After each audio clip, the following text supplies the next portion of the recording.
Good afternoon. Syrian forces have opened fire at a refugee camp inside Turkey.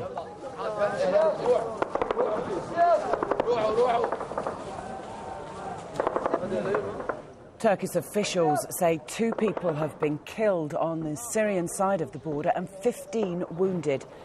They were taken to a hospital inside Turkey for treatment.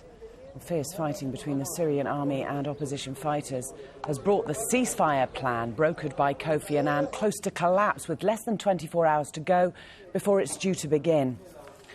The Syrian government restricts foreign journalists from entering the country, so our chief correspondent Stuart Ramsey sent this report from the Gulf. Allahu Akbar.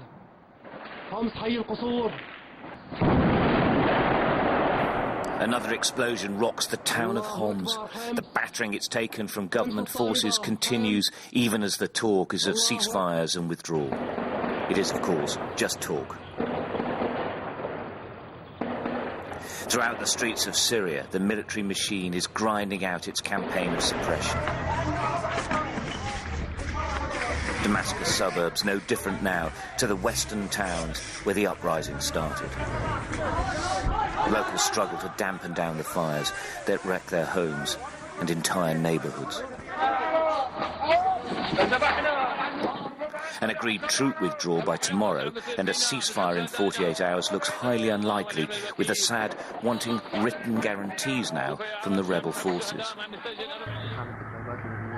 Given the increased violence and movement of his troops, it's hard to imagine he was ever seriously considering implementing the Kofi Annan deal. Thousands more refugees have been crossing the border into Turkey, seeking shelter in the camps that the Turkish government has built. It's promising not to turn anyone away. For those who have made it, there is no doubt in their minds that Assad isn't interested in a peace deal. I wish they'd not given him days to stop the violence. They gave him time, and yesterday Reha was hit.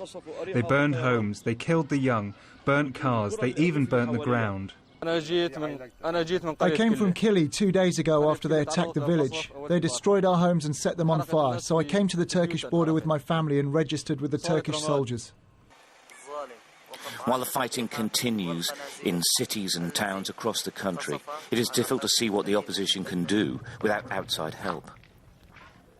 With Russia still supporting Assad, he seems confident, though, of playing the international community along.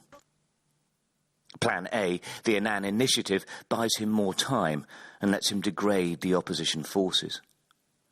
He can't withdraw his troops, as the people would certainly rise up again, so he won't. And so far, the international community hasn't come up with a plan B. Stuart Ramsey, Sky News, in the Gulf.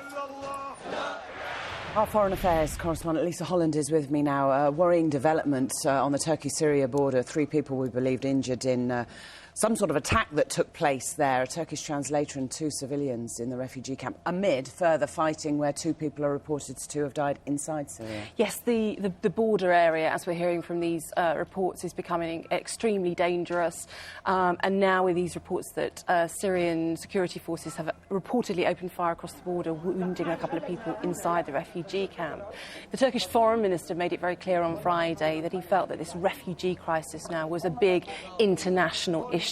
And it's been borne out not only, of course, with the developments this morning, but also with the fact that thousands of refugees have been crossing over. The number has doubled up massively over the course of recent days. Now, the big concern is that, of course, Bashar al-Assad has been using a window of opportunity that he has before this April the 10th deadline. There was supposed to be a ceasefire tomorrow. Today, yesterday, the previous day were crucial days in terms of the refugees, because they've been coming over the borders and telling stories of Bashar al-Assad's security forces using these last days for a dramatic final push. Places like Idlib, Homs, undergoing days of shelling now.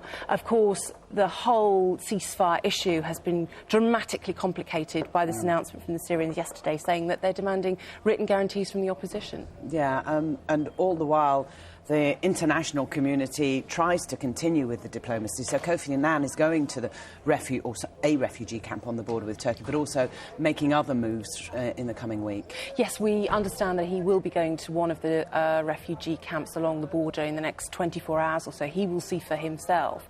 It's an important visit in the sense that this man, Kofi Annan, has now been positioned as a special envoy, not only for the Arab League, but also for the United Nations. It's his plan, which the Syrians agreed to. He brokered, in essence, the basis for this ceasefire. But interestingly, as well as you say, he's got other plans this week. He'll be going off to see the Iranians. You might well ask, well, why is he going to see them? One would only assume that he knows, as well as everybody else does, that possibly it's only the Iranians that can pull any strings as far as the Syrians are concerned. I think the Russians and the Chinese, who got behind this ceasefire deal due to come into effect tomorrow, will be pretty angered by the fact that the rug appears to have been pulled on it at the 11th hour, and I think they'll be slightly embarrassed that, having given their support for it, the Syrians have gone against it. Lisa, thank you.